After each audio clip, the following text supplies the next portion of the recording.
প্রিয় দর্শক, গোচিয়ার মোড় নাটদার সেই বানরটি অবশেষে ফেসবুকে প্রকাশ করার পর জামুরদা বন বিভাগ থেকে লোকজন এসে বানরটিকে মুক্ত করে নিয়ে যাচ্ছে চিকিৎসার জন্য।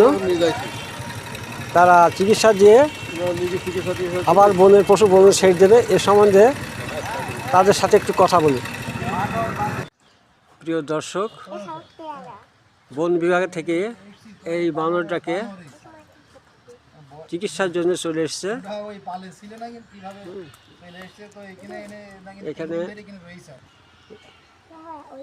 এখানে দেখছেন একজন বন বিভাগের কর্মকর্তা এখানে এসছে।